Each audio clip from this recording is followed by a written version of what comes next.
Good evening. Good evening, guys. It's Phil. It's All Leeds TV, and we are back with a player ratings that is not pre-recorded. It's live. I am joined thus far by Big Scott. We are waiting on Chris again from the other night. He's back with us, but for now, it's just me and you, Scotty. Welcome back to the player ratings. Long time no see. How are we doing? Good. Getting there. Nearly over this coronavirus nonsense. Yeah, you're still full of the lurgy, aren't you? Full of it. Still testing bloody positive. Don't pass it on to anyone through here. This is what I'm laughing at. I've said to the wife that 2 years of me going and visiting children in people's houses during the pandemic, not once, not even a friggin' sniff.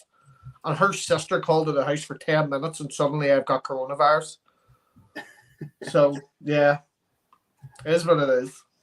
So, how many shows is this you've done this week? What number are you on now? 2, 3. 3. This is the third. That's a fairly low number for you, to be fair. You think I'm on every single show? I'm not anymore. I do a preview and then I do the watch along. That's pretty much it.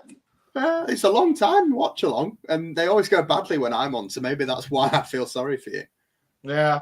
So yeah, I've got a bunny thing to do at the Norwich game, so you're not covering. I'd rather don't do a watch along. Hopefully going to be there, mate. Fingers crossed. And I've got tickets to Villa, so fingers crossed for tickets to Norwich as well would be good. Chris has joined us. We'll see if he's able to come in. Have you managed to get anything sorted?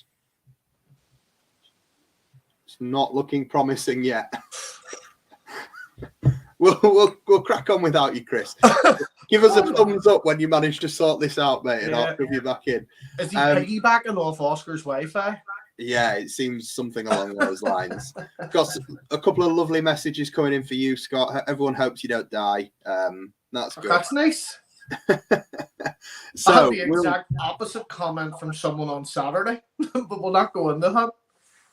Oh dear. We'll touch on, obviously, before we get into the player ratings, I want to talk about the game itself. Obviously, a lot of people are already talking about in the comments, we must win 1 or 3 games. I mean, yesterday's result, while I think there's positives and negatives to take from the performance yesterday. Yeah. There's good things and bad things, and I want to try and stay balanced and give a good idea of both. But obviously, as people are already indicating, good performance, I think, for the first hour in particular.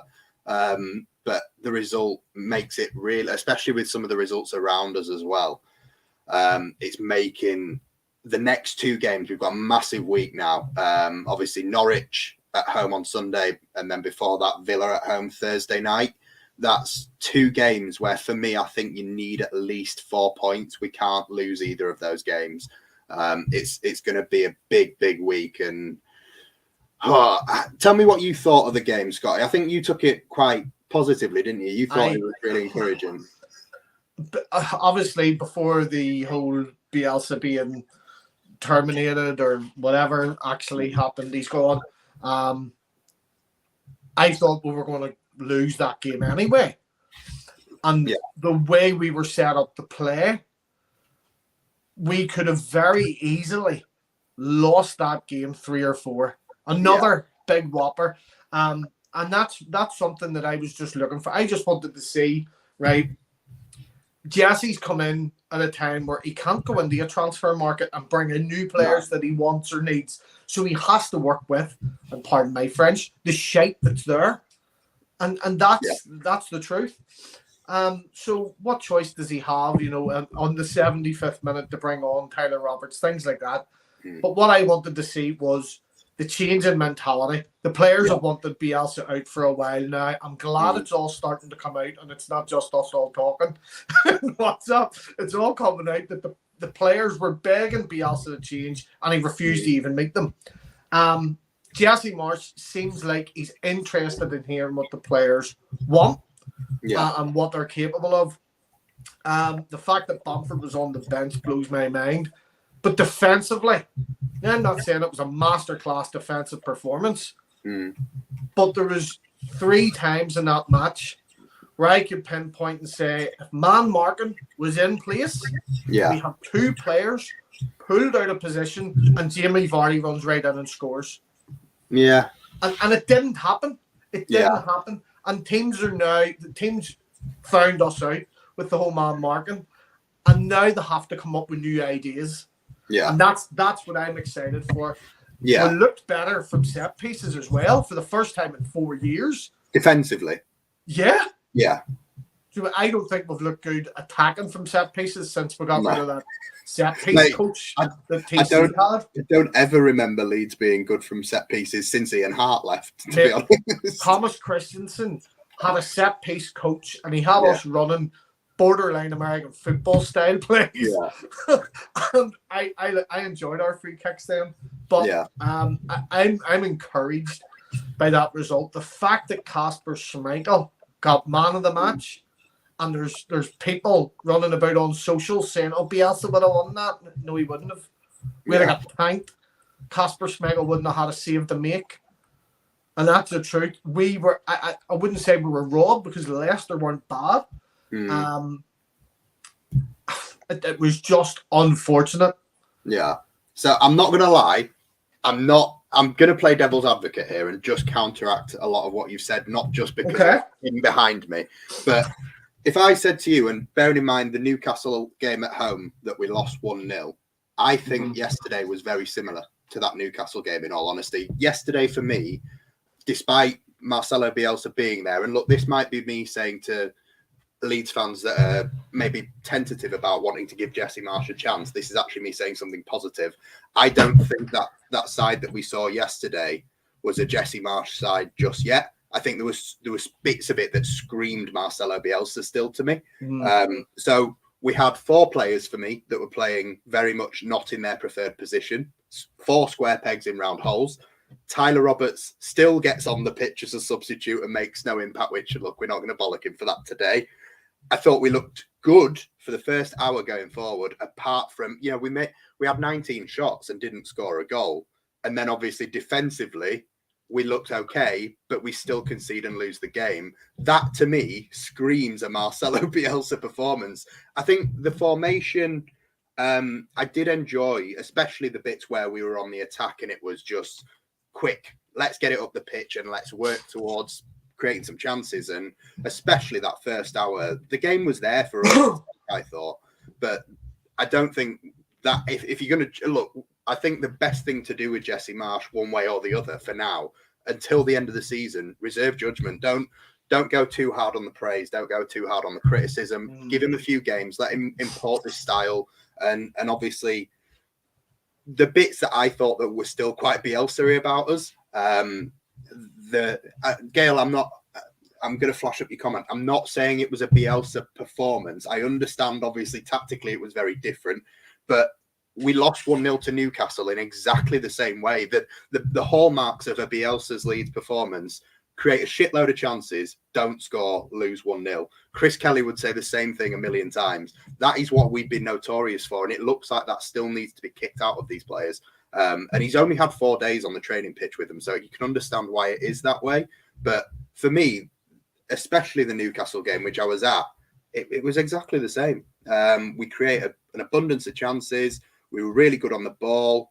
I thought Leicester in the first half, they had, to be honest, the entire game, they had 2 threats, Jamie Vardy and Harvey Barnes. And those two picked on 2 of our players. And as a result, those 2 players are going to get quite low markings from me, if I'm honest. But I thought, other than that, we limited them to really little.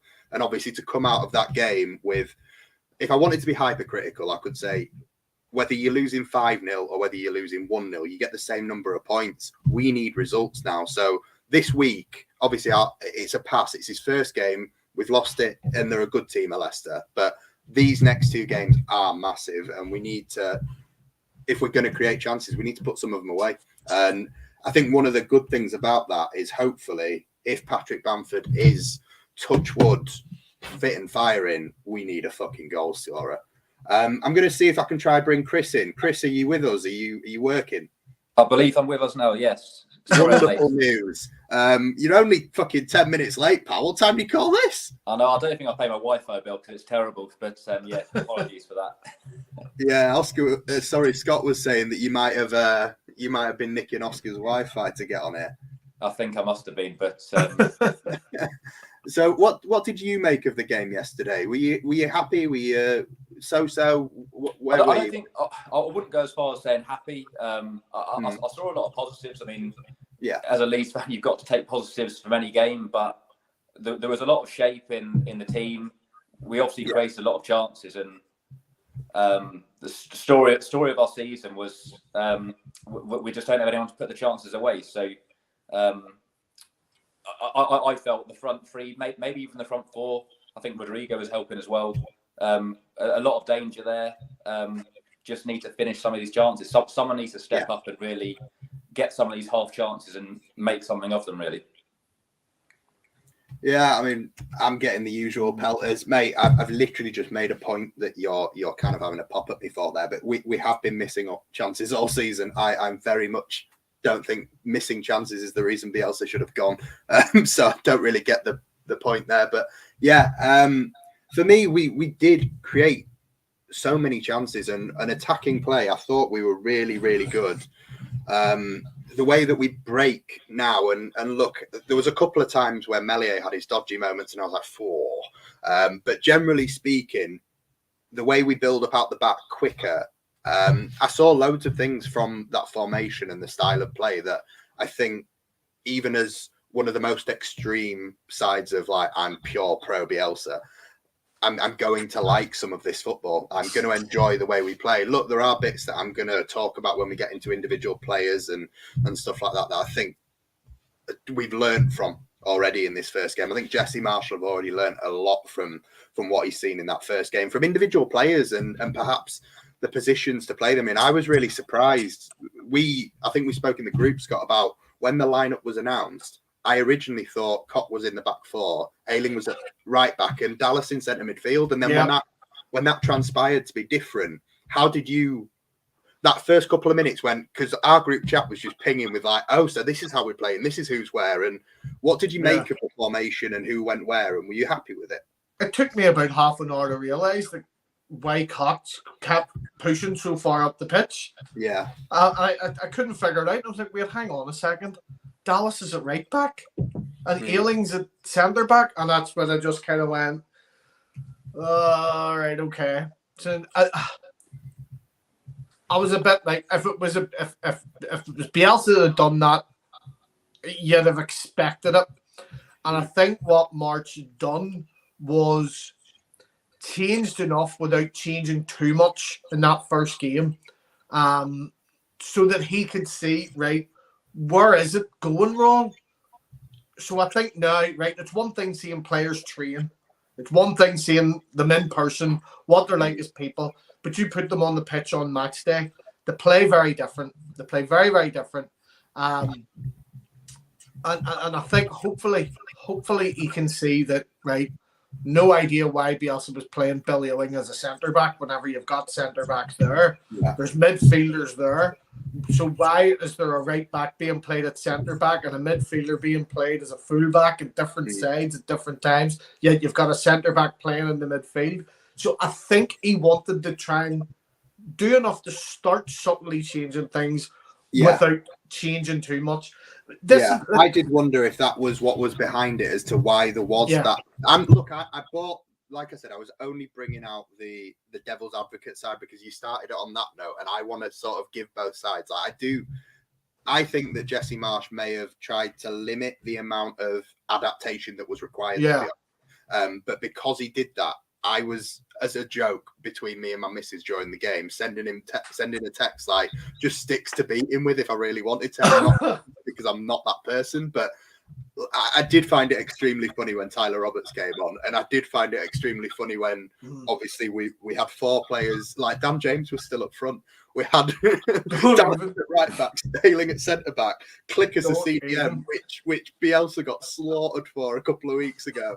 And I was just like, everything that happened, I was just sending, them upside down smiley faces. I was sending them all the time. There was points that were look, we'll wait and see how it adapts. But Chris, what did you make of the formation? Like, it was clearly the 4-2-2-2, but was it what you expected, and did it give you anything surprising?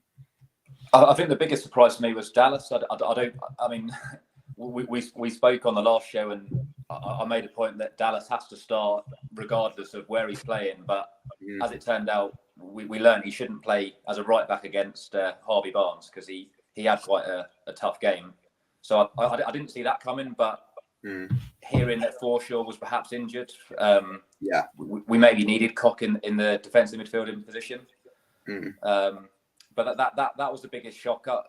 We also didn't expect Harrison to play, but he had a great game. So no, I agree. Actually, that was one thing that we said. We thought if anyone was going to lose out to this system, it'd be Jack Harrison, and actually, probably a shout for him. One of the best players on the pitch yesterday. Actually, Jack Harrison. Oh, the great. Were you impressed with him? Yeah, I really was, and he was popping up all over the place, and he was playing a bit. Well, he certainly moved more centrally, and a position we've never really seen him before. But I think he's got the ability to play there, so it gives us another option, which we need. So I thought him and Rafinha both. Obviously, we expected Rafinha to adapt well, but I thought they both really did well in drifting inside and caught me off guard actually with Harrison because I didn't think it'd suit him all that well, but. Look, we'll get into the player ratings. We'll obviously talk in depth about everything. But one thing I do want to say, and I'm going to ask Scott if you had something similar for just before half time. Anyway, I noticed obviously I've always said with player ratings, if they do something good, I'll put a 0.5 on. If they do something bad, I'll take 0.5 off, and it shifts during the game as and when people are doing good things. So for up until half time, I basically had like our front four that were all on like 7. And then I had our defense on like 5s and 6. That like literally, as you went through the team, you had a back four on 5 and 5.5, and then you had the midfield on 6, and then you had 6.5, just all the way up. Your bloody 0.5s! I swear to God, see your 0.5s, mate. But did you think the same? Did you think we were really good going forward and just not all right at the back? Well, it wasn't so much we were good going forward. We were good going forward. I just thought defensively, you can see an improvement. Yeah, I'm not sitting here saying we were great defensively. I think we looked much better without man marking. It's not simple. Like we weren't getting picked apart, and there wasn't players being pulled out of position. You know, so for me, that was the plus, and that things like that, those changes, they're going to take a few weeks for a player to get used to. I can see people saying in comments and stuff about, a Jesse March side.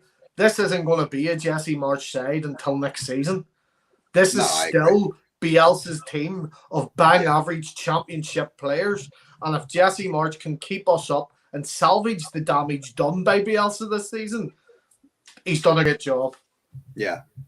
No, that's fair. So go on. We'll start with the player ratings. Obviously, the man we begin with is Illan Meslier in goal. Didn't actually have a right lot to do, to be honest. In the first half, their only attempt on target was that really poor header that was straight at him. And then obviously second half, do you think he could have done any better with the goal, either of you? Because I don't criticise him for the goal. It was a good shot. I was going to say no complaints from me. I felt he was in a position to save it, but it went through Ayling's leg, I think it was. So he probably didn't see it that well. It's a save maybe when he's confident he gets there, but I don't think it's an error. I wouldn't say. No, not at all. What did you give him out of 10, Chris? I went 6. It could easily be a 7.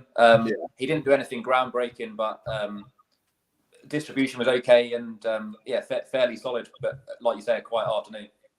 Yeah, there was that's the moment I was talking about before, Scott, when I was like, gave me a couple of heart attacks because he left it late. But Scott, what did you go for Illan Meslier? I would have said either a 6 or a 7 as well. He wasn't outstanding. He didn't have a lot to do.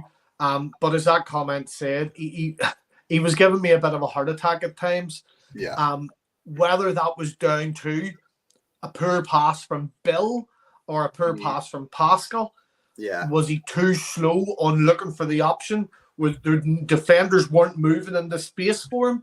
And he did. He ended up skinning players, like I think it was 4 or 5 times in the whole game. But that very easily can go against him. Yeah. And the other team can take Vardy, from the minute the match kicked off, knew that Meslier was going to do something like that. So he stayed on him like brown on rice, so he wasn't moving.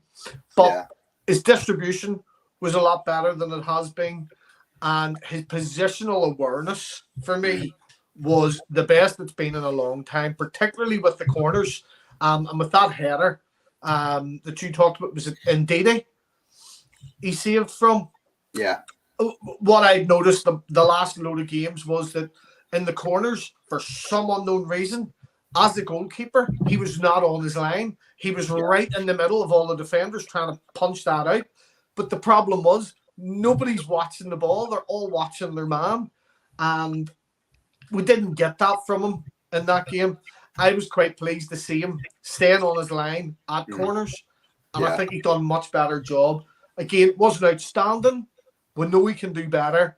But I'm pleased with it. It was he gave a decent performance. I would give him a 6.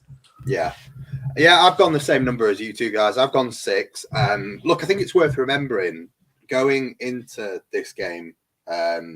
Obviously, we've got that record, Leeds United, as a team, not just one player, but we've got that most goals conceded in a calendar month in the Premier League. And, going back to that Newcastle game and the free kick that goes through him, and he's not really been tip-top performance of late. Like, his confidence must be pretty low to the extent where Bielsa goes. And I think yesterday is a much improved performance from Meslier in terms of what he has put in probably since January. And I must admit, I did shit myself a couple of times when he was doing the late chop. But in terms of the goal, I saw someone put a comment there about Kasper would have saved it. Really? Maybe? I don't know. I think it's harsh. The way Kasper played on Saturday, he bloody would have saved it. Yeah, perhaps. But I do think it's harsh. I don't think you can really pin much of the goal on him. I think it was a solid performance. Nothing special. Not exactly like Sheffield United away last season where he was unreal. But it's a step in the right direction after a topsy-turvy month for the poor kid. So, look, he'll be happy to have only picked the ball out of his net once, I suppose. But, yeah, it's a start. So we'll move on to the back 4. And, Scott, I'll come to you first, and then I'll go Chris second. So we'll start on him.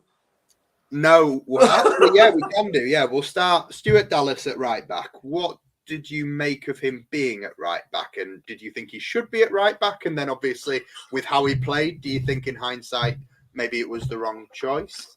If it was Bielsa, I'd be saying, fucking stupid. Why are you putting him right back when Billy Eiling's there? That's exactly what I'd be saying. But Mars is trying to learn why players were playing in certain positions. Again, I've said it before, he can only see so much in training. He can only guess so much watching videos from past matches. He needs to see it himself. He needs to see it on match day. Hopefully, it was enough for him to go, right, well, let's not do that again. For me, out of all the older players, out of the old hands, as you will, for me, Dallas is the only one that stays with us a bit longer. Whether that's the respect he commands in the changing room, his determination, his adaptability, and just as I said, his leadership. I think he's the only one long term out of the old ones. Hopefully Jesse sees his value and sees he can play everywhere. Score wise, he wasn't great. He wasn't bad. I would give him a 6. It was just average. Average. I think you start this whole, I give them 0.5 and then I take away 0.5 and then I divide it by pi. No, listen, I just start everyone off like it's the friggin' Sun tabloid where they all get a 6. Yeah. And I take it from there. And that's what I do, mate. It was just bang average. That's what I do. I start on a 6. Everyone starts on a 6. And if you're good, you go up. If you're bad, you go down. And do you have a calculator sitting for each player? And No, just plus 0.5, add 0.5. I don't want to ruin my numbers here, but I've got the team there, and then I put 6 next to all of them. If they do something good, I put a 0.5 on. They do something bad, I take 0.5 off. And then that's how I measure during the game, so that I've got my overall rating. I'm embarrassed for your misses. I am embarrassed that you measure things so tinily. Well, that's my show. See you later. Chris, what did you give Stuart Dallas? I went the same, to be honest. I put him down as a 6. I thought he had an average performance. Yeah. He didn't make too many mistakes, perhaps a bit at fault for the goal, but he had a tough player to mark for the full match. He went forward well, linked up with Click, linked up with Ayling well to start some of the attacks. So on the whole, I felt it was okay, but I don't want to see him back at right back in a hurry. Yeah. No, I must admit, I agree with the sentiment. I don't agree with the number. I've gone a lot lower. I've gone 4.5. I don't think he was the worst player on the pitch, and I'll save that for the next person. He's going to get it too. But Stuart Dallas, mate, I personally thought Harvey Barnes had a fucking field day against Stuart Dallas. And look, Harvey Barnes and Jamie Vardy were their only 2 real players that turned up yesterday. And Harvey Barnes is absolutely... But Tielemans the last half hour. Tielemans started causing problems the last half hour.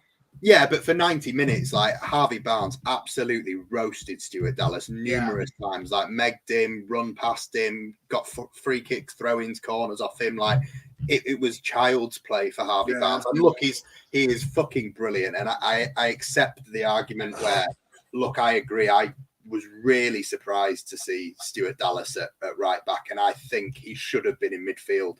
I think he should have been in midfield. Ayling should have been at right back, and Koch should have been in defence. But look, I should have been left back in the changing room. Well, yeah.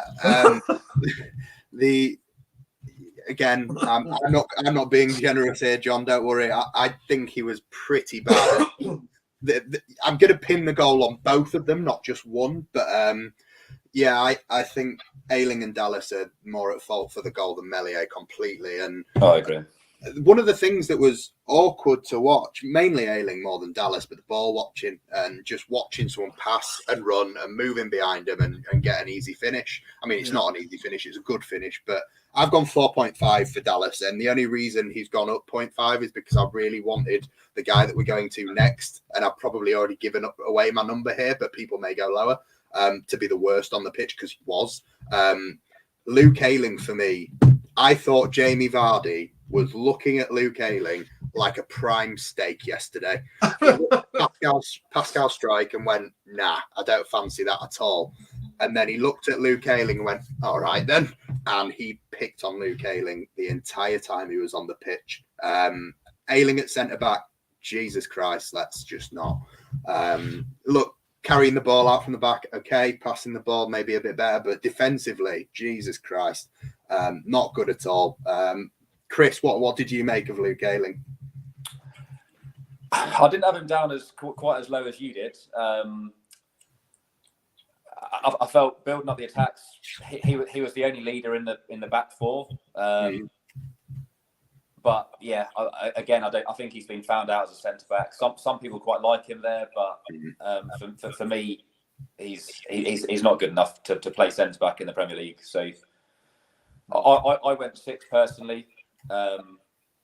Purely just for the leadership and some of his passing, but yeah, defensively wasn't quite there. I'm really intrigued if you've gone 6 for Ayling and Dallas to see how high you've gone for some of our attacking players, because this could get interesting. There's no one that high, don't worry. All right, okay. So Gale's on the 4.5 vibe. Scott, are you gonna have a pop at Gale for putting a 4.5? No. Or is it just me? Gale's a lovely human being. You I leave her agree. alone. I agree. Well done on your everyone stop with the 0.5. It's making my brain hurt, for God's sake. I made it happen. It's here to stay. You are a 0.5, Phil. Maybe so. Ayling, I'm not going to say too much, simply because my mother raised me to say, if you can't say anything nice about someone, shut your fucking face. And for me, this entire season, Bill Ayling has been ball watcher Bill. Mm. He has just sat and watched players run past him. He's barked and shouted at other players because he screwed up. And he's just not good enough. Everyone's right and quick to jump on, say, Tyler Roberts, for example. Yeah. But you don't dare question someone like Bill Ayling or anything because he's a leader. Said before self, he's a liability. And yesterday was no exception. Is this where you make your inevitable pitch for Jamie Shack to start at right back? Tell me why you shouldn't. I'm actually at the point now where it's like, give me a better option. There is no better option than Jamie Shackleton, the right back. There isn't. But we're having a pop at Ayling because he started at centre back. We didn't play right back yesterday. He hasn't played in any position all season. He's been bloody woeful. The highlight of his career was scoring against Scum on the opening day, and everything was downhill from there. If there's one thing we've already learned from Jesse Marsh, if Ayling's not starting at right back, it's still only going to be Dallas anyway. Well, wait and see. Wait and see. I'm telling you. Jamie Shack. Jamie Shack. Anyway, I'm going to give Bill a 4 and leave it at that because I think that's about as low as I could go, considering we didn't look as bad as a team. Yeah. J-Man in the comments saying he expects the team to hopefully be a bit different against Villa. It'll be interesting to see if it is, to be honest. Obviously, like I said, I think he learns a bit from the game yesterday, and hopefully he uses squad rotation. Yeah, squad rotation. This is a thing. The square pegs round hole things getting assessed. Look, I am a huge Bielsa fan, and I will sit and stick up for him all night if I can, but I am going to be relieved to move away from the square pegs round hole, especially the ones where it clearly doesn't work. So yeah, I'd be happy to see a bit of a different back four, as long as Durante's not in it. So we'll move across the back four. Pascal Struijk normally comes in on this show for really good ratings all the time. It's rare he ever gets a bad one. Chris, what did you give for Pascal? So I think based on the comments, I'm being a bit generous on the numbers. My reasoning here, we only conceded 1 goal. It was a bit against the run of play. So I didn't think anyone had a complete shocker, which is, I guess, why I'm maybe a bit higher. But I felt he did quite a good job of marking Vardy. He got booked quite early on, which is normally quite a worry when we had Bielsa, because man to man on a yellow against Vardy just screams mistake, and just playing against 10 men would have been a nightmare. We did play with 10 men towards the end, but at the back wouldn't have been ideal. I felt from set pieces he was quite strong. We didn't have that many to deal with, but it was nice to see him where he should be on the sort of 6-yard box, rather than being dragged out of position, out of the area. So I'd say he's one of the better. So I'd go 7. Someone there gone 8. I think 8's quite high, but definitely nowhere near as low as anybody else. Scott, what have you gone? Have you gone one of these numbers, Scott? A 7.2579? I think Pascal was probably our best defender again. He is pretty much every game, to be fair. He is, and even whenever he's not great, he's still better than the rest. I give him a solid 7. I think he's starting to show a bit more awareness, and I think what we need to see from him is a bit more leadership, because you're getting none from ball watcher Bill. And when Cooper comes back, the question is, well, obviously with Bielsa going, he might not just walk straight back in there, but it would be assumed that it'll be Cooper in there because he's the club captain. I don't know if Jesse Marsh has that type of sentimentality and wants the points on the board, which I hope he does. Sentimentality will not keep us up. But Pascal, for me, has been our best defender consistently throughout the year. Even whenever we're getting dicked by these teams, he's still that defender trying to make up for the shite. Even if he's caused it, he's trying to make up for it. So I give him a 7. I don't see a better centre back in the club at the minute than Pascal. Yeah, I always think Liam Cooper's really underrated by big sections of our fan base, but and in the Premier League, I think Liam Cooper's been absolutely fucking quality in comparison to most of our players. But it's his leadership. It's that leadership. Yeah, big time. We miss that so much when he's not in. But this season, and look, I already was very much on the hype of Pascal Struijk is probably one of the best defenders at the club, if not the best defender at the club. But this season, man, like even in games where we're getting dick 6-0, 4-0, 5-0, whatever, he still stood out as being what a fucking towering presence of a man that kid is. And let's be honest, he is still just a kid. I know he got the early yellow card for the little tussle with Vardy, but I feel like I said about Ayling, I think throwing Vardy to the floor the way he did, Vardy got up, looked at him and went, nah, fucking don't fancy that again. Not a chance. And then he looked at Ayling and just went, right, I'm going to go on to you instead. And like he hunted Ayling like a lion looking at a dying gazelle. It was just embarrassing sometimes. So like, I think Pascal is big and strong. And when it comes to having a set piece threat, obviously in our box, it helps having someone that's that fucking big as well. But from corners, he always looks like he's going to get on the end of one. And like one of the comments said there, it's only a matter of time before we see a Pascal Struijk-headed goal. I think he got one last season against Arsenal, didn't he? And inspired the comeback, if you can call it that. We still got dicked. I've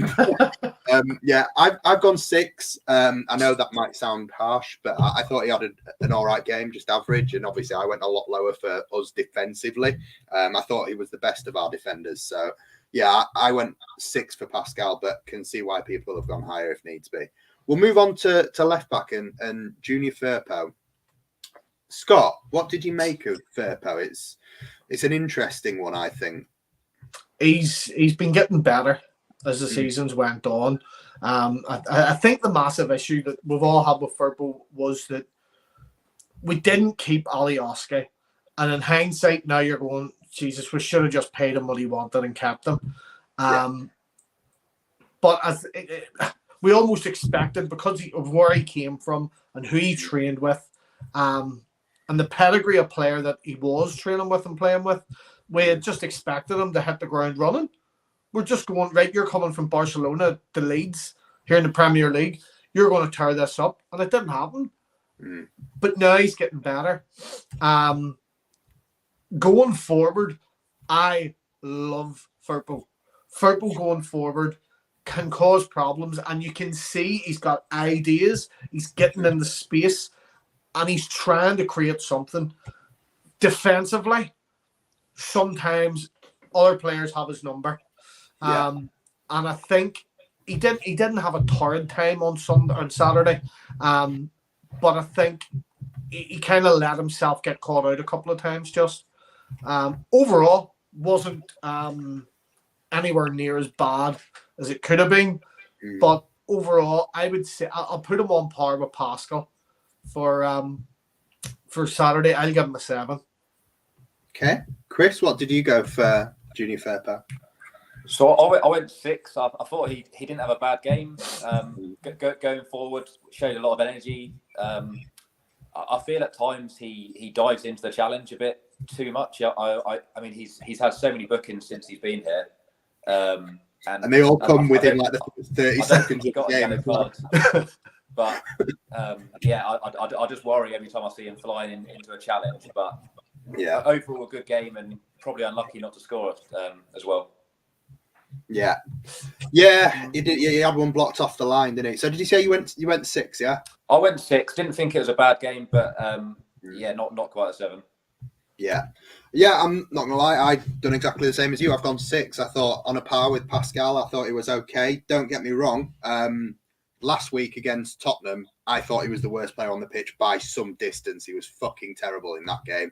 And then obviously this week, I saw a very different side to him. Going forward, I don't really tend to have much of a problem with him. I think he's okay. I think he reminds me a lot of Alioski, to be honest, in terms of what he's good at and what he's bad at.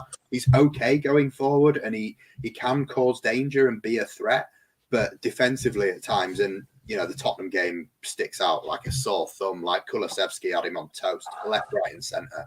But no, I thought yesterday he was fine. I think as much as we're not going to focus too much on the past. If I had to say one person evidently looked, and Diaz just hit the nail on the head before I can get to it. If anybody looked body language like they wanted Bielsa out, that was the man that I read it from pretty easily. We know he's one of them. It's all over the news. It's everywhere. Fergal was one of the ones. They all wanted him out because he wouldn't fucking listen to them. Yeah, well, it depends. I haven't seen it from anyone official, so I'm not going to go on that. But he looked like he didn't want there, so I can believe it. And Llorente too. So that wouldn't surprise me. I've given him a 6 anyway for yesterday. I thought he was okay. We'll move into the midfield too in front of the defence, and obviously, they are central defensive midfielders. These, so Robin Koch obviously has played that role while Calvin's been out. Double pivot, Philip. Double pivot, if you will. In that double pivot, I'll start with Robin Koch, who I think is more naturally adept and fitting to that position than Matthijs 𝐃𝐿, who for me was playing in a bit of a way out of position. I think he belongs in the 2 above rather than those 2. So, Chris, I'll come to you first. What did you go? In fact, hit me with both. What did you give Koch and 𝐃𝐿, and tell me what you thought of the 2? I thought Koch was the better of the 2, but it is a more natural position for him. So I felt he was protecting the defence, and he was also quite progressive with his passing as well. I felt towards some of the attacks, he was quite instrumental starting some of the passes. His range of passing is obviously nowhere near what Phillips is, but I felt he was moving it quite well, quite quickly, which helped for some of the counters we were doing. 𝐃𝐿, I didn't see too much of 𝐃𝐿, but again, as I say, it's not a natural position. I wouldn't ever put him in a double pivot. So it's perhaps a bit unfair. He didn't really get a chance to go forward in the number 10 role, which is where we, I suppose, expected to see him. Yeah, Scotty, what did you make of the 2 of them? I don't think 𝐃𝐿 was bad, but at times I forgot he was actually playing. I don't think he contributed enough. A lot of the time he looked a bit slow, and his passing wasn't as good as it can be. And I've been quite big on criticising 𝐃𝐿 in recent months, but sort of from the turn of the year, there was a couple of games I thought he's looking good again. 𝐃𝐿 just seems to go through inconsistent periods of he's decent for a few games, and then he's just not at the standard. Unfortunately, I think yesterday he just didn't get to the levels we needed him to. I'll give him a 5. I think he was just a bit below par. Whereas Koch, on the other hand, I thought he gave a good account of himself. He was very solid. He made himself quite big in the middle of the park, and I think a lot of the Leicester players struggled to handle Koch. So, I would give Koch a 7. I think he was decent, and he had good link-up play as well. With Strike, he was actually a brilliant link between the defense and those 4 attackers. The offensive line, if you want to call it, because that's right, we're going American style here right now, y'all. the offense. But I thought seeing Koch go so far up, you're used to seeing Koch play a bit deep, and he did stay deep. But I just loved the way he was able to penetrate their defense quite a bit as well. I was pleased with Koch yesterday. I definitely give him a 7. I can't help myself. I'm so immature. Did I say something funny? Go on if you have to. No, Sam, did I? Was I making jokes? No, you are. I'm not sure. It depends if they're intentional or not. You can't see him smirk with his beard. So subtle. Clicking Koch. I agree with both of you. I think you both sort of said pretty much everything I can say. The only thing I will say about him is, you know how I was saying before, Scott, when the game was going on, I'd marked the defence down and I'd marked the attack up. And then I had 𝐃𝐿 and 𝐶𝐂 in midfield, who basically stayed on a 6 for the vast majority of the game, because I was just like, I don't really see what they're doing. They're not. I think 𝐶𝐂 was the better and more suited to the position of the two. And like I said when we were doing the lineup predictions, Chris, I thought 𝐶𝐿 really suits that 10 role that Jack Harrison ended up playing in. But obviously, I'm not going to criticise Harrison. I thought he filled the role really well. But yeah, I thought 𝐶𝐿 was okay. I wouldn't say he was poor. I just didn't really notice him too much. And I think because obviously we are going to be building, we're not building out from the back like we were under Bielsa. We're not going to pass it there and back and there and back. We are literally, Ayling's going to get the ball or Dallas is going to get the ball. And we're going to fucking fire it past those two into the next line of Rafinha or Harrison and the front two. And like, I know we're going to go through this as a 4-2-2-2. But to be honest, you could make an argument yesterday that it was actually a 4-2-4, because them four were playing more like four in a line together. There wasn't really much differentiation between them at times. So I think it was an offensive line. Yeah, it was an offensive line. But you've got that defense, the defensive line, which is just pinging the ball past the midfield straight to the offensive line. So yeah, I think maybe that, as a result, is why we kind of saw the midfield get bypassed. The only thing that I did think earlier, obviously, you've all already heard my sort of take on the two people that I didn't think played well, which was Dallas and Ayling. So for me, obviously, Dallas is getting mad. And look, I know I've put it down to individual battles and losing them to two very good players, but I thought formation-wise, the lack of, because again, Harrison and Rafinha weren't playing as wingers; they were as 10s, but they did seem to be almost as high up as Rodrigo and James. I thought the lack of having wingers there put the onus on covering. So obviously, we've played for the last 2 years with a line of four, and then 1 and 1 here and there. So our fullbacks are used to having cover from wingers, especially Harrison for Firpo for a long time. And I thought the thing with not having wingers as such put the onus on the two defensive midfielders to provide cover for the fullbacks. And I think it makes a lot of sense that 𝐶𝐂 was on the left of those two, and then Junior Firpo and Pascal Struijk have both come out with a 6 here. And then on the right of that midfield two, 𝐶𝐿 has come out with a slightly lower mark than 𝐶𝐂, but the two people behind him came out with really low marks. So maybe that is where I'm sort of going, I don't think 𝐶𝐿 suits that role, and maybe a Forshaw starting there would have been better. But I wondered if perhaps the lack of proper cover in front of those two there sort of maybe came down to why they suffered so badly. What do you make of that, guys? I'll come to you, Scott, first, because you're looking like you're umming and ahhing about it. Do you agree, disagree? I think it's hard to tell. Yeah, I think it's hard to tell yet. Yeah, I mean, it'll all come out in the wash, won't it? Let's be honest. We'll get into it. I'm just struggling to grasp it. Like, obviously, as you said, under the man marking, where there was always someone who's like, right, well, whilst he's following him, you need to drop back and blah blah blah. Yeah. They're just getting used to this. But as you say, it is awfully convenient that right side of the defense and that right side of that double pivot were the three that were not the best. But can you also point out they're three of the oldest on the pitch as well? True. They don't have much time left. And they were isolated against Vardy and Barnes as well. Jamie Vardy's an exception. What's he, 34, 35? 35, you know. Do you know what I mean? He's still rapid as well. And he's still brilliant, yeah. But 𝐶𝐿, Ayling, and Dallas aren't that now. Dallas, maybe in another year, is still going to be as good as he has been. I don't see him getting better. Ayling's clearly getting worse, and 𝐶𝐿 just is in and out. And is it age? I don't know.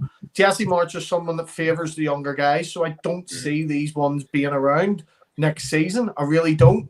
we've always spoken about that senior leadership group is going to have to change eventually, aren't we? But yeah, someone making a good point. I mean, I don't think he's quite 50. I think he's 44, Buffon, but yeah, still playing for Parma.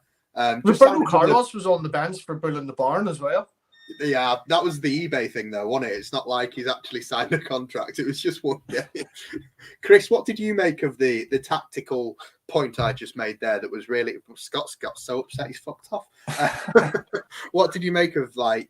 Do you think it was something to do with who was covering them? Do you think that might be what sort of contributed to Dallas and Ayling looking so isolated against two absolute predators of human beings? Yeah, I do. I agree with that. I don't think we ever had control of the middle of the pitch. I think we were good enough at the back and our attack was good, but as you say, we kind of got bypassed in the middle.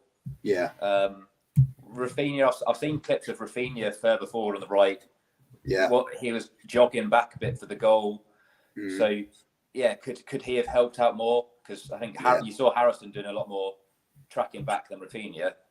Again, that's another good point. Obviously, on that right-hand side, you add into the mix Rafinha as well. So maybe that right-hand side is something that Jesse Marsh will have to look at. And I think, obviously, having Forshaw in there instead and maybe having an actual right-back at right-back and an actual right centre-back at right centre-back, again, it's not a criticism. This is something Bielsa's done all season, and it's the same thing. Square pegs, round holes. Let's can the square pegs and round holes. Let's get people playing in their natural position and add some actual foil there for them. And I think maybe that's something that hopefully, in time for Villa and Norwich this week, we can tidy up.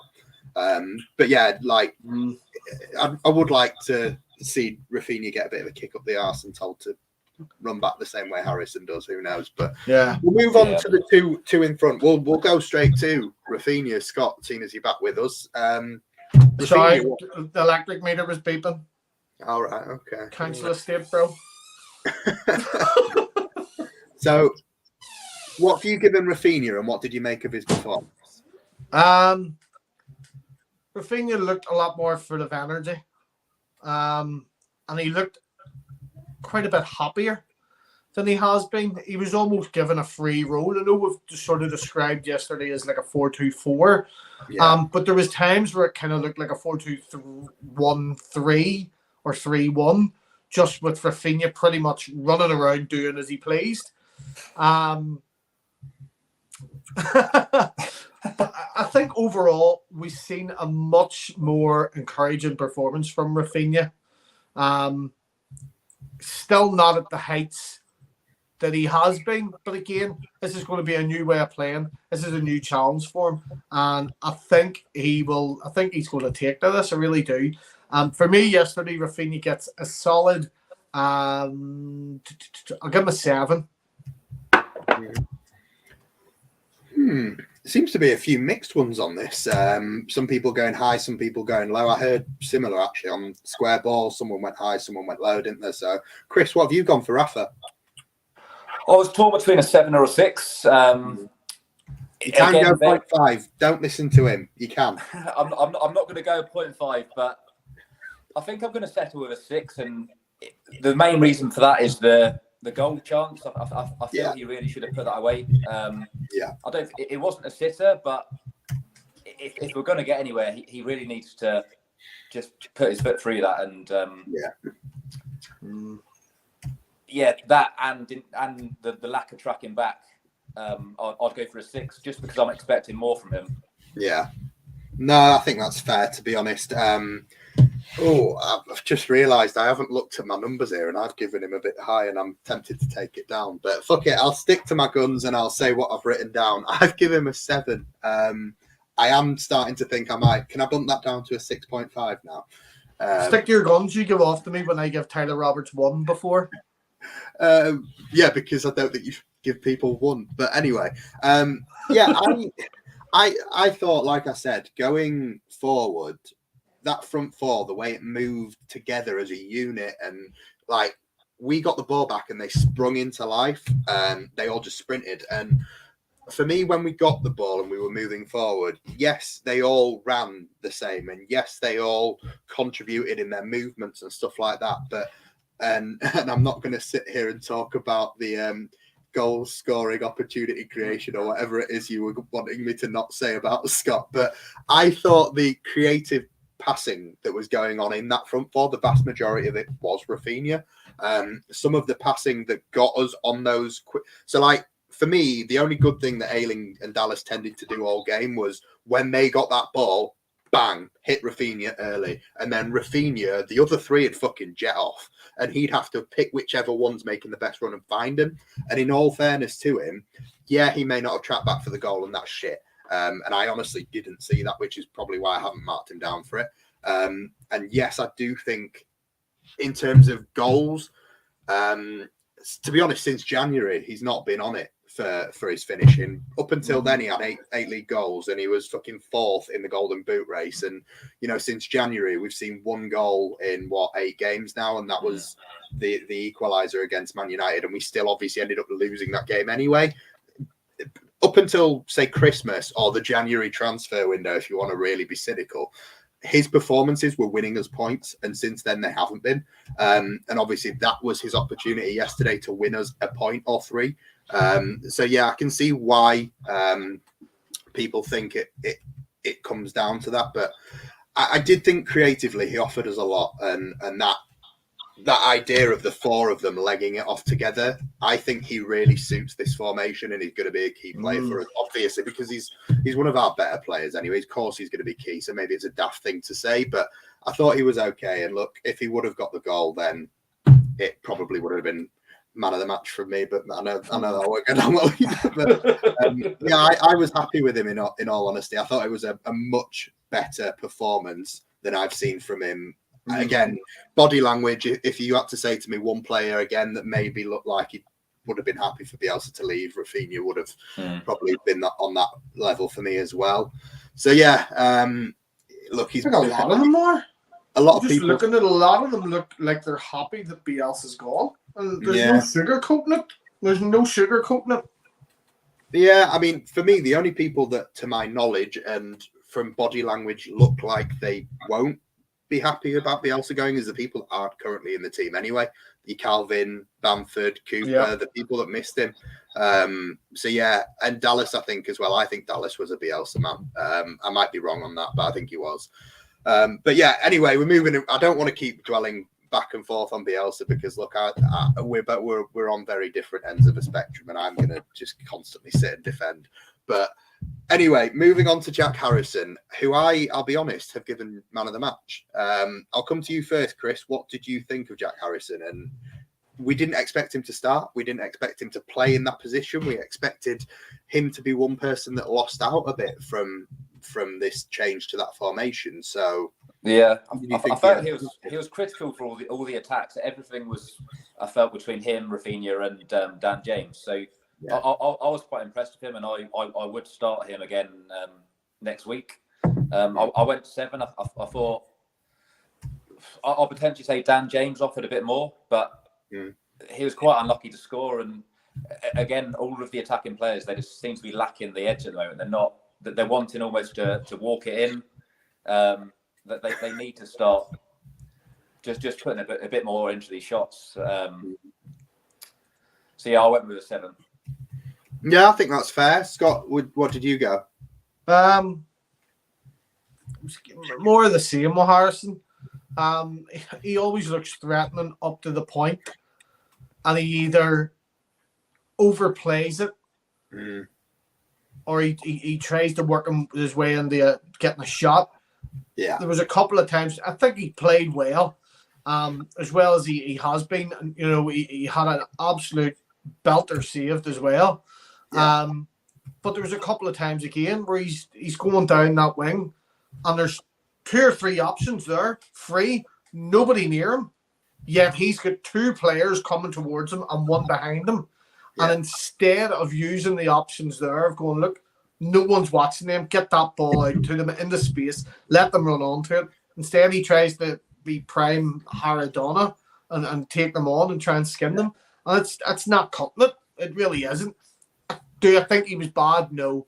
I'm still encouraged by the performance, despite there still being a few poor decisions on his part at the end. as Crumble Man said there, I think it was it was solid. Wasn't as solid as a cock, but he was solid. Very good. I'll give him a 6. Very good. Look, I'm loving seeing how annoyed Sean Oggy's getting, saying, "Does anyone watch this game? He can't cross the ball." And then Ethan, I'm just gonna hang you out to dry here, mate. Yeah, look, I'll be honest. I also at numerous points of this season have absolutely slaughtered Jack Harrison for not being able to beat the first man with his crossing. I think crossing is, unfortunate to say he's a winger, is something that he's not great at. And look, I still thought some of our deliveries from corners yesterday and free kicks were a bit poor, but they didn't look as bad as they had the few weeks before. Maybe that reads into the whole body language thing, I don't know. But yeah, I thought going forward, the four of them broke really well as a unit. And I thought Harrison, for me, was the one that really impressed me the most. Maybe it's because I expected so little or didn't expect him to be in this system or fit the system. But I thought he adapted so well. And obviously, like, running through the middle isn't something I attribute to him. And I thought he was all right. I'll be honest. Yes, he chops far too much sometimes. His decision making is something that can let him down. But you can always tell with Jack Harrison whether it's going to be a good day or a bad day when a ball is 30, 40 yards in the air and it's dropping out the sky and that left foot comes up and it either lands on it like a fucking pillow or it bounces off his thigh out for a throw-in. And yesterday, for me, it was one of those days where it landed on his foot like a pillow. And he's got magical feet sometimes. He honestly does. But yeah, I can take what you've said, Scott, and say, like, yeah, he does sometimes know that he's got really good feet and get a bit too cocky and try and take a few people on when you have got other options. You can just do something pillow foot. Exactly. Yeah, I thought he was man of the match yesterday. Look, I'm not going to get overwhelmed and start giving him 8s and 9s. I gave him and Rafinha both a 7.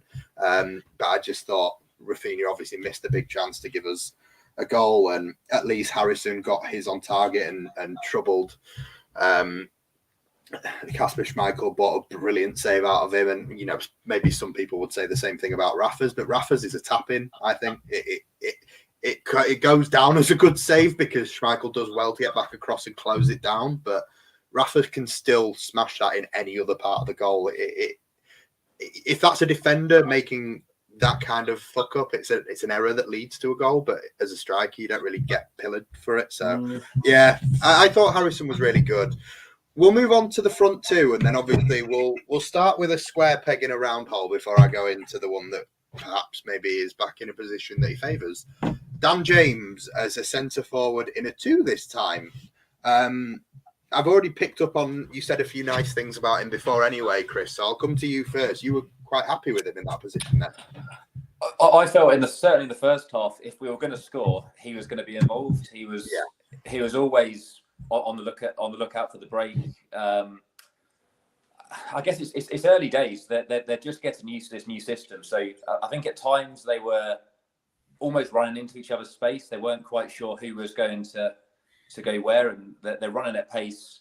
Yeah, almost. I guess it's just decision making from James. I think it isn't quite there yet. I think he's still just finding his feet. It's a stick that's been beating him for a while, that one, though, the decision making. So it's not uncommon. Yeah, no, but I was happy with him. And again, forced Schmeichel into a decent save. So a bit unlucky not to be on the score sheet. Yeah. So what did you give him numbers wise? I went 7. I felt he was man of the match, but I didn't quite go higher than a 7 just because the end product wasn't there. Yeah. No, I think perfectly fair. I enjoyed your point about them all sort of running in the similar directions. I think, I mean, I've heard it anyway on a couple of different places this week, but the general rule is fucking penalty spot. They all seem to run either penalty spot or front post, and we don't really seem to attack that back post yet. So I'll be intrigued to see if that's something that changes. But I also noticed the whole, like, basically all aiming for either the penalty spot or front post. So, like, it would be good to see a bit of variation. Scott, what did you make of Dan James? He was my man of the match. So he was. Again, there was nothing spectacular about him. He was doing the basic things right. Yeah. And he was doing them well. So unfortunate not to have scored. Really unfortunate not to have scored. And again, this is a guy that's not naturally a striker. Yeah. I would rather see him on the wing, obviously. But I think yesterday was a really good, he gave a really good account of himself. He looked like a Leeds player. He was doing a bit of shithousing. And you've seen that wee cheeky grin coming out a few times when he's skidding players, or they tried to take him out and it didn't happen. Or he's frigging taking an extra wee tumble to get a free kick. Again, I would give him a 7. There was nothing standy. I don't want to say nothing standy outish because he was my man of my match. I just think out of the 4 attacking players, I thought he was the strongest one yesterday. Yeah, weirdly enough, and out of the 4 people that I said that were playing in positions that don't naturally suit them best, I actually think Dan James as a centre forward in Bielsa's system made no sense. But in this system, because he's part of a 2, and because of the way we naturally just have that offensive line, and we're going to fucking try and break out really quickly, I actually think he really suits that position. And obviously he's not a lone striker, so he's not solely responsible for finishing off chances. When Bamford's back, I actually said to you the other night, Chris, when we were predicting the lineup, I'd love to see a front 2 of Bamford and Rodrigo. But you were also saying like you could see Rodrigo and Rafa as the 2 in behind. I would now actually be okay with a Rodrigo Rafa 2 in behind and a Bamford and James. I think that would work. I'd be really intrigued to see how that works, because I think the pace in behind offers something so totally different. Look, Bamford is a big physical presence. He's not like fucking Adebayo Akinfenwa. He's not got fucking 100 fucking strength on FIFA, but he puts himself about, which Dan James has been doing in his absence. But to be able to just utilize Dan James as that pace in behind and have an out and out finisher alongside him that can get to the back post rather than attacking the near post and the penalty spot, I think it'd be really interesting. I was happy with him yesterday. He didn't get my man of the match. Obviously, I gave it Jack Harrison. I've given him a 6.5, but I am tempted to bump that up to a 7. Just round it up. See all your 0.5, just round them up. All right, sorry. Basic maths. It's basic maths. If it's 0.5 or above, you round it up.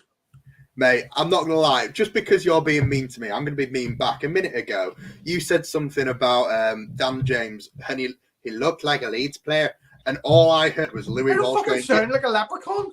All I heard was, you look like a pop star, you sound like a pop star, you're a pop star. Can you give me just one line of Louis Walsh, please? Potato. I know it's a different country, but... I don't fucking sound like a leprechaun. I'm gonna knock your fucking golden fucking pot in. Well, you shouldn't be picking on me and my 0.5s, though. Your 0.5s are about as relevant as a fart in a spacesuit, sir. Jesus. We will get to him. Don't worry. We will get to Joffrey. Obviously, we will sort the subs out as well before we go. So obviously, we just need to finish off with Rodrigo now. What did people make of Rodrigo? I'll come to you first, Scott. It's a bit more of the same, really, from Rodrigo. But at times he looked, what's the word I'm looking for here? Comfortable. He looked comfortable, and he hasn't looked potato. He hasn't looked comfortable in a while. I just find, it was Gary Davenport on Talking Shut. It was my quote of the month. Said there, I think it was last week, Rodrigo's starting to look like the 10 that we bought when he was a 9. Yeah. I'm really, I'm still not on board with Rodrigo 100%. Obviously, I've got to back my players and all that there. I don't think he's worth the money we paid for him. I think it was a poor purchase. I think we should have went towards someone like Ollie Watkins. But he's starting to look comfortable. He's putting that effort in again, and see that link-up play. And this is what I enjoy, is that link-up play between him and Rafinha. Them two look very, very comfortable with each other and around each other, and it looked good on the pitch yesterday, especially with James there as well. They look comfortable whenever there's fast-paced players around them. I think it was, I can't remember what game it was. It might have been the Spurs game when Jimmy Shack was on at right back, and Rafinha just looked a little bit happier with someone at the same pace as him, opposed to friggin' the flopper. Mate, the amount of times in one season you can say the sentence, Jamie Shack at right back. Honestly, the amount of times in a season I hear that fucking sentence, and he's only played there once all year. Season, and I have yet to be proved wrong. I'm telling you now, he is our best choice at right back. Just fucking saying it.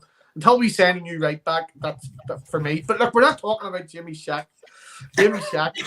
you fucking brought him up. No, I was just bringing it up as a context. Yeah, we're talking about the fucking strikers, mate, and you're still on about Jamie Shack. Because Jamie Shack has got that pace and he can link up really, really well. And I think Rafinha, much like when he links up with Rodrigo, he enjoys that pace and he can trust Jamie Shack. But yeah, that's what I'm saying, Russell. Like, again, I'm starting to like him a bit, but he just doesn't have that likability factor, and he's not a striker. He's not a £27 million player. But yes, the difference in comments, I flashed one up before. So it's like, obviously Logan here is give him a 9. Fair play, Logan. The next comment is Ethan giving him a 6. Then we've got someone saying never worth 27 million. Logan saying 25 to 30 million. It's a fucking weird one, isn't it? He's looking better and he looked comfortable. Do I think he has proved worthy of what we paid for him? Not even close. Not close. Yeah, look, and I think that's why we're so hard on him, is because he's our record signing and he's got shit all to show for it. You know, you hear he's on $100,000 a week.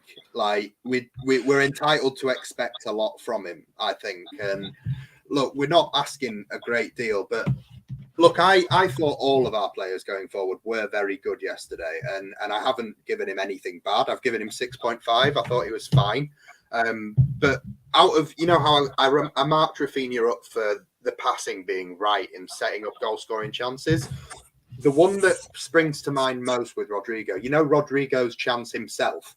So obviously he's carrying the ball forward. Harrison's on the left. And if he just plays that ball properly, Harrison has a great chance to shoot.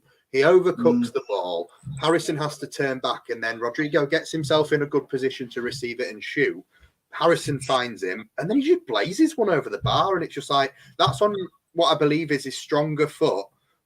Nearly £30 million player on $100,000 a week, unmarked inside the penalty area.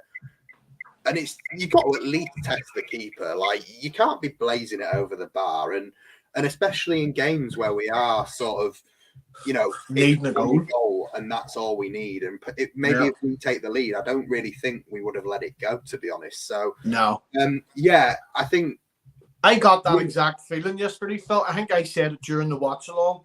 Yesterday was the first time in a long time where we actually looked dangerous going forward. Yeah, I can't remember, even whenever we beat West Ham and Harrison got the hat trick, we didn't look dangerous going forward for the whole match. Every time we went forward against Leicester, we looked like we were going to score. And that caught me off guard. Well, I don't know, because we didn't score. But that's because Kasper Schmeichel had one of the best games of his fucking career.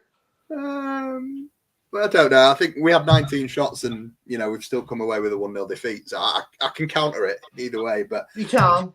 Yeah, look, I agree. And I think it's something that I've stumbled across in this show in talking about the tactics and how I felt about different things. But I'd be really happy now to see a front two of Dan James, Patrick Bamford, and the two in behind them, Rafinha, Rodrigo. And obviously I've come into this Jesse Marsch era being quite tentative about how I'm going to feel about everything because, look, I am massively attached to the man behind me. I am. And maybe I've got rose-tinted spectacles on. I don't think I do, but... how do you think I feel? I've got him tattooed on my frigging leg. And you can't stand him. No, it's not that I can't stand him. I'm sad he's gone, but I'm glad he's gone. I've said it for months. Die a hero or live long enough to become a villain. And all right, Batman. I'm not. Listen, I've been saying it for frigging months. And just like I think the whole Bielsa thing, it upset us all the way it was done, caught us off guard. It's not how anyone wanted at the end, but it had to, and it should have happened sooner because Jesse March, he's not able to do anything about bringing in new players and stuff. He was here too long, but like get back to the players. One thing obviously we've done all the first team now. We'll move on to the subs. One thing I want to ask you both, because obviously Chris and Oscar spoke on their post-match reaction about 2 penalty shouts. I'll come to you first, Chris, and then I'm just going to ask both of you the same question. Do you think we deserved a penalty yesterday? Do you think we deserve 1 or 2 or none? I think on the basis that we've seen penalties given for exactly the same, I'd say yes. Yeah. I think the one where they kicked his foot, that probably was a bit soft. I don't know if I want to be seeing those as penalties, but given we have seen it, I'd say penalty. I wasn't sure on the handball, but I think that is the one where I think we were a bit you unlucky. think we should have got 1 pen? I'd say so, yeah. Scotty, what say you, bro?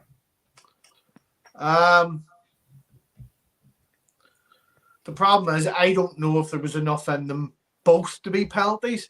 Was it the challenge on Klitsch? Rodrigo. One on Rodrigo. Yeah. Did we not give a penalty away? Click recently? Against Rudiger. Yeah. It was the exact same thing. Yeah. So it's a question of, well, if that's not a penalty, how's that a penalty? It's the exact same challenge. Just whataboutery, basically. Where's the consistency? Where's the consistency from these referees? I think someone said the argument a while ago, well, why do they not have what the referees are saying being played over the tannoy the way they do in these American sports and Super League and everything? You know, why can we not hear this referee saying, right, I'm not giving that a penalty because of this? Right. But then in the different match, the exact same thing happens. And then the shout for a handball, but during the watch along, I didn't even pick up on that.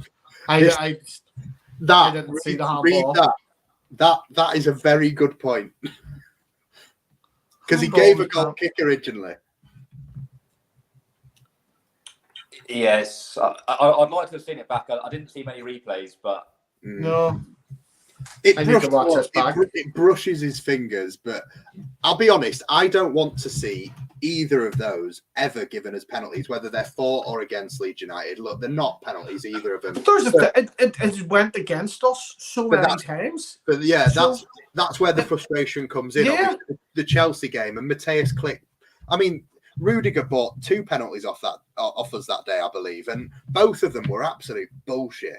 And it's frustrating because, and you go back to the Liverpool game last season where the Robin Koch handball, and they end up changing the rules the next fucking week. Like these decisions go against us, and then you end up down that dark path of, well, the referees are all biased for the top 3 or 4 clubs, and they're biased against Leeds. And it's one of them where people just call you a conspiracy theorist, but look, it's fucking true. It was the same when Fergie was at Man United. He's got fucking Fergie time named after him. It's the thing.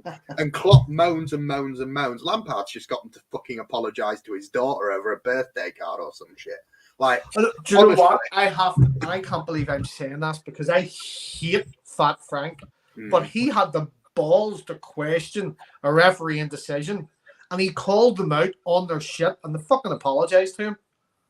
And I hate Frank Lampard, and I hate that he's the one that's done it. But more managers need to do that. More managers need to call these fucking referees out. I don't want to see every manager be like fucking Jurgen Klopp whinging all the way through every press conference saying, should have been a penalty, should have been a penalty. Look, Sean Dyche is great at moaning as well. If you fucking lose every game 1-0, Sean Dyche, just because you're a shit fucking manager and you can't fucking train your players proproperly, Sean Dyche, Like, so nice in a smoker's golf. So nice.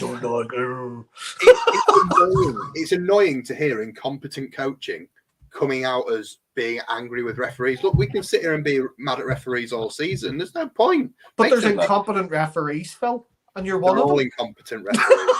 I mean, well, I won't get too far on the subject because it's too hard to deal with. But VAR, if you actually look at it, it was brought in because these people that apparently referee are stupid monkeys. They're all thick fucking monkeys, and they referee because they're shit. And then the fact that they have to bring in technology to help look after these silly little monkeys, and then they let the monkeys work the fucking technology that they needed in the fucking first place, is stupid. So the decision to do that is also made by monkeys. You're all fucking thick. A load of Opta analysts have just been made redundant. Get them in to do the fucking refereeing and the VAR. Anyway, we're moving on to the subs before I get mad. I can't deal with the fucking VAR. You can tell he's a referee, can't you? Yeah, I am a referee as well. So, obviously, the first sub that came on was 𝐃𝐎𝐓𝐁𝐃. Chris, what did you think of 𝐃𝐎𝐓𝐁 when he came off the bench? I mean, he immediately got a chance. He gets himself into the right position. I think he was very unlucky in the fact that Roberts got injured shortly after, I believe. So he didn't really get the same service that the others had. I think Rodrigo certainly had many more chances, but other than his first shot, I don't think he really had a look in. He was working hard, and I would like to see him play more. But he just seems to be coming on, and he's not getting the service. So you can't really fault him for that. But yeah, I didn't go any higher than a 7 for him. Yeah, Scotty, what did you give Joffy? He wasn't on the pitch long enough, in my opinion, to make an impact. Couldn't really get into it. Didn't get the service. Did look hungry, and he was getting stuck in. And I think that's something that we love about Joffy, is that he does get stuck in. You know, and even Dan James done the same thing. You know, going up against these nearly 6 foot centre backs or 6'12", whatever size they are. And these guys are like 5 foot nothing, and they're getting stuck in them and going for it. And I appreciate that, and I like that, and I'm glad to see that. So, for me, I give him a 6. I don't want to, you know, he didn't change the game, but he didn't take anything away from it. And I don't think he will be able to consistently change the game until he gets more time. Jesse March does love the young ones, so let's see where it goes from there. See if anyone takes that statement out of context. I'm going to beat them like a red-headed stepchild. You love the stepchild thing, don't you? Look, I'm throwing something out there, and look, I love 𝐃𝐎𝐓𝐁, and I'm not saying this is entirely my opinion, but playing devil's advocate, you said he didn't get enough time to make an impact, or he didn't get enough service to make an impact. Well, he got even less against Wolves and won as a penalty. And the thing about 𝐃𝐎𝐓𝐁, and again against Chelsea, he got even less and made an impact. So I don't think it's down to time. I think the thing with 𝐃𝐎𝐂 is he doesn't need service. He is his own service. He carries the ball really well. He runs at people and he's dangerous. He only got 1 shot. And other than that, I did think he was a bit absent. I'd give him a 6. I haven't been harsh on him. I haven't said he was bad. But for me, and I'm not pinning anything on him, but we had an attacking threat up until about 60, 70 minutes when Rodrigo went off. And I don't think Rodrigo played that well. I gave Rodrigo 6.5, but I think when Rodrigo came off, our attacking impetus sort of dropped off. And we didn't create that much for the last 20 to 30 minutes. I know people are going to sit here and say, like, look, it's 𝐃𝐎𝐂. We all love him and want him to do well, and he's a really exciting prospect. But obviously, Chelsea's come off the bench. Fucking brilliant. Wolves come off the bench. Brilliant. There's been times where he's come off and made an impact. I wasn't sure that, you know, out of the front two yesterday, when I was saying about I'd like to see a James and Bamford front pairing. I think if 𝐃𝐎𝐂 comes off the bench, because it was Rodrigo that came off, wasn't it? Yeah. For 𝐃𝐎𝐂. I actually think 𝐾𝐄 makes more sense to replace Dan James because he's more like Dan James. Similar. To play alongside Rodrigo. So I thought the substitution was wrong and didn't help him, to be honest. But I thought that's where we lost the attacking impetus. And again, that is not me blaming 𝐾𝐄. It's me saying that I don't think the change was necessarily the right one and the right player replacing the right person. But it did go stale a bit from then. So I hope nobody thinks I'm having a pop at 𝐾𝐄 because I love him. But yeah. What about Adam Forshaw? I think we're all going to sit here and say Tyler Roberts is getting an NA. We're not going to give Tyler Roberts a number because it's not. There's no point. So we'll talk about Forshaw and then we'll pretend Roberts didn't play. But he didn't. He came on. He got injured. We can't sit and grade a player that literally couldn't do anything and only stayed on the pitch because we couldn't make another sub. Yeah. You can't give someone a mark for that.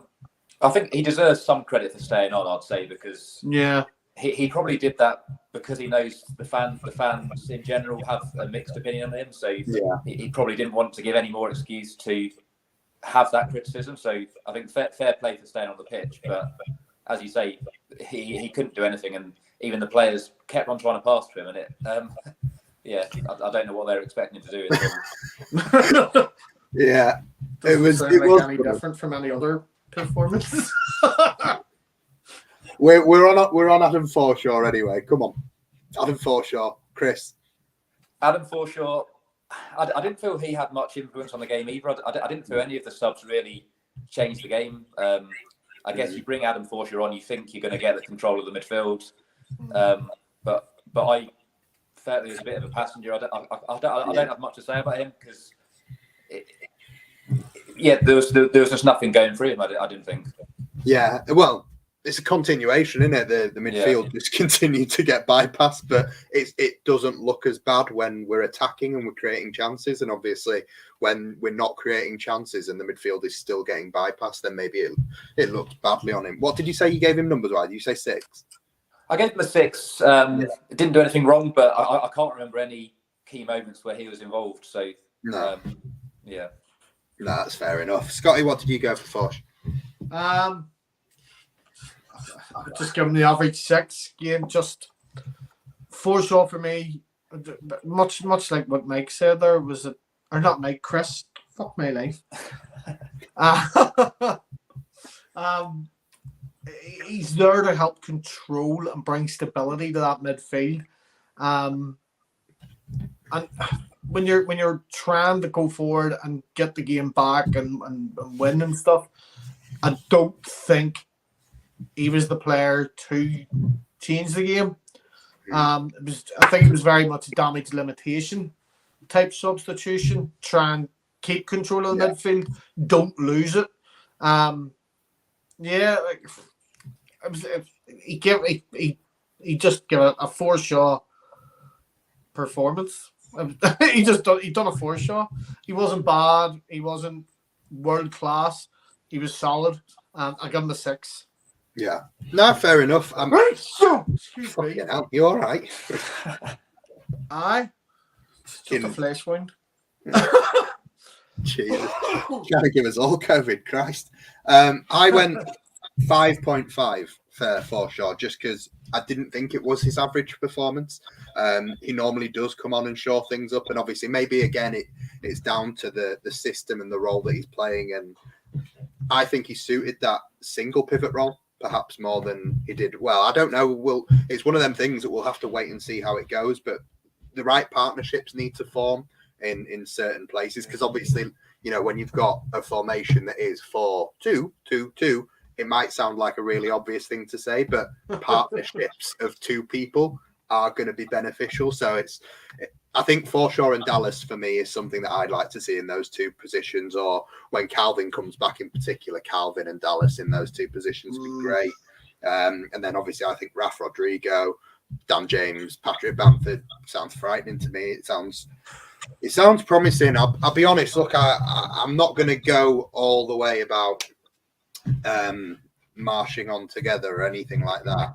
Let's reserve judgment. We'll see how it goes. He's got 11 games now to get us safe, get us some results. we need points on the board. We absolutely have to take 4 points at least from these next 2 games. We need maybe 10 to 12 points to stay up. I think 34 points, 35 points will be enough, but these next 5 games are massive. We've got some really winnable games coming up, and then obviously we get to, Chelsea and Man City and Arsenal. So when it comes to that Chelsea game, I want us to have got 10 points already on the board by then and be safe. But I think this is going to come down to the Brentford game.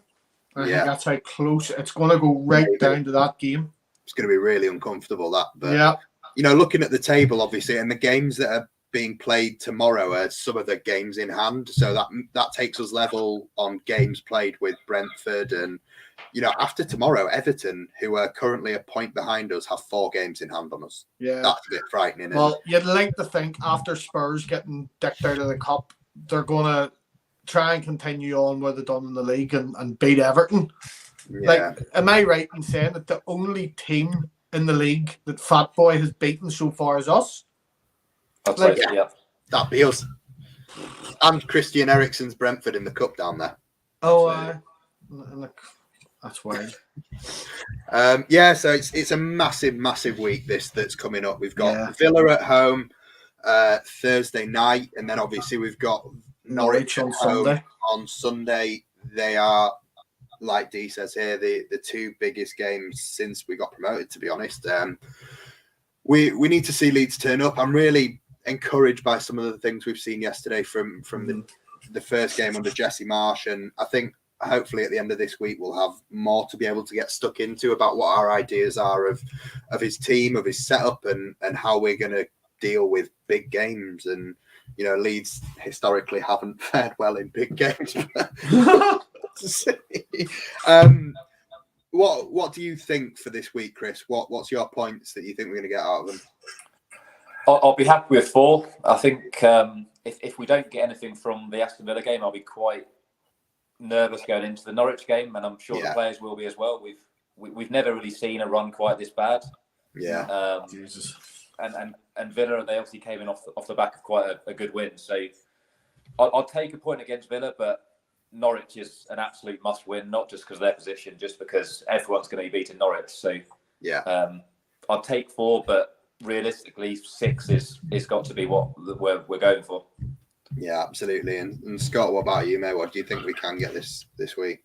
Well, what I think we can get, or what I think we will get, are very different things. Exactly. I think we can. Oh shit, my battery's down. It's a good thing we're coming over now. I think we can win both games. They're when you look at the games we have coming up in this run of 11, these are 2 games where you're going, this can change how we see out the remainder of the season. We get 2 wins here. We beat Villa and we beat Norwich. That literally changes the mentality in that dressing room. We haven't won since West Ham. And that was in the beginning of January, when I was joking about saying we're undefeated in 2022. Oh, your fucking fault, this. I know. I was getting the blame for not necking the beers and the watch-alongs. It's not happening. But I think we will take at least 4. I think we'll probably get a draw from Villa again. And we should beat Norwich. My God, we should beat Norwich. But I think we can win them both, honestly. If that is an indication, if yesterday is an indication of the impact Jesse Marsch is going to have, well, I don't see us leaking 3 goals against Villa again. I don't care how good Coutinho is. I don't see us leaking them goals. And if Bamford is fit enough to at least come off from the bench, I honestly see it as a very winnable game. Very winnable game. Mike makes a really good point as well. Obviously, both of these games are at home. They're Jesse Marsch's first home games in charge of Leeds United. And look, that 12th man, it's going to be needed, whether you're happy with how this situation's come about or not. No. If you're happy Bielsa's gone or not. we need to get behind the team. We need to get behind the manager. We need to get behind the club. And the last thing that team and the manager's going to want is a pile of dickheads chanting Bielsa's name for 90 fucking minutes. Well, I'm going to be chanting Bielsa's name as much as I can, but this time, why do people want to do it during the match? Do you either support Leeds United or you support Bielsa? No, do it after the game. Show your thanks to them. There's nothing disrespectful to team. There's nothing through my hair and all these people. Nothing disrespectful to Jesse Marsh by singing Bielsa's name. It's disrespectful to the whole bloody club. Like, we're in this position because of Bielsa's style of play. Yeah, we're not in this position because the players have been shit or because we haven't bought players for God knows how long. We haven't replaced Samu Saiz. It's all Bielsa's fault. It is. It's all his fault. I just think we should get behind. I just think people on the ground, if they're lucky enough to get the game, get behind the team. Don't be chanting the ex-manager's name for 90 fucking minutes. Like, literally within the space of 30 seconds yesterday, they chanted both, which I think is actually quite nice. But fair enough, if you want to have a crack at Bielsa while he's, fucked off back to Argentina. Well done. Very good. Anyway, I don't see the point, Scott. I really don't. But, get your wins where you want to get your wins. Anyway, there's plenty of games and there is plenty of content to see on our channel over the next few days. Obviously, 2 massive games. Please, if you haven't already, smash the like, as Oscar would say. Subscribe to the channel.